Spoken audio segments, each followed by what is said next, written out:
Last night I watched quite an unusual film, the first British talkie, 1929's Blackmail, directed by, of all people, Alfred Hitchcock. It's a film that takes its sweet time to get going, despite only running an hour and 25 minutes. And it clearly bears the hallmarks of being retooled mid production, of there being significant chunks of time that are just silent or have music. And then later on, there are dialogue scenes. But the story initially follows a police detective of Scotland Yard, and we follow him on a raid and arresting someone. And then he goes back to the station. At the end of the day, he's picked up by his girlfriend, and they're going to go off to tea at Lyon's Corner House, the half Weatherspoons, half Starbucks of its day.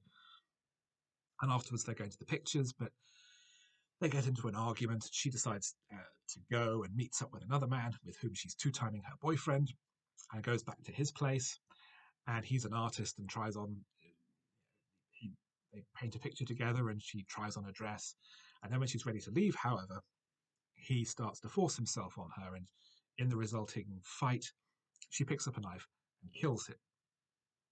And now, realizing that she's guilty of murder, even though it was self-defense, she has to try and cover up her crime while her partner finds out, and another man, a character who simply wanders into a scene later in the movie, is also aware of what's happened and tries to blackmail them.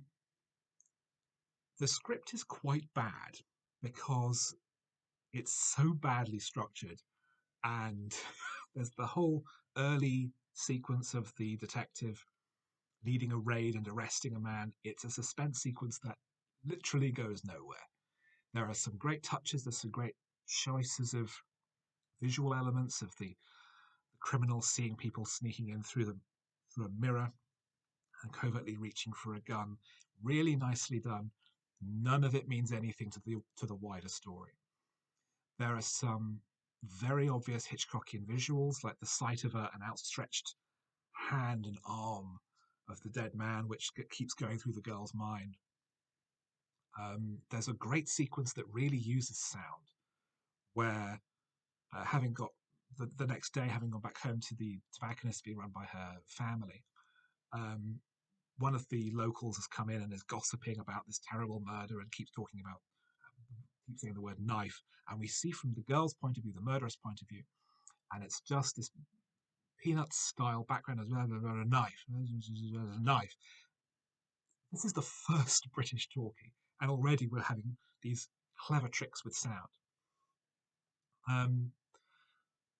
So there are suspense sequences that work well. There's actually a chase and a climax in the British Museum, just as there are later on at the United Nations or Mount Rushmore, or all those other places, or at the end of Saboteur on the top of the Statue of Liberty, all those sort of monument type of action scenes.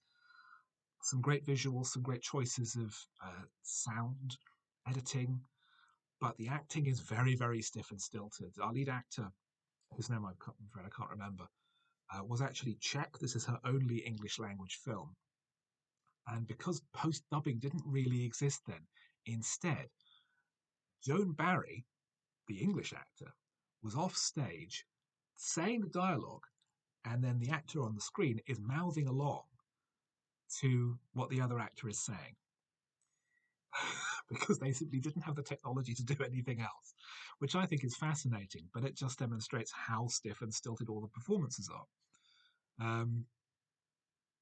It's certainly a film of tremendous merit and tremendous historical value, and it has high points, but it's really not one of Hitchcock's better films, even though it does point to some really interesting later work. Worth catching given the opportunity, but maybe not worth seeking out unless you're a bit of a completionist.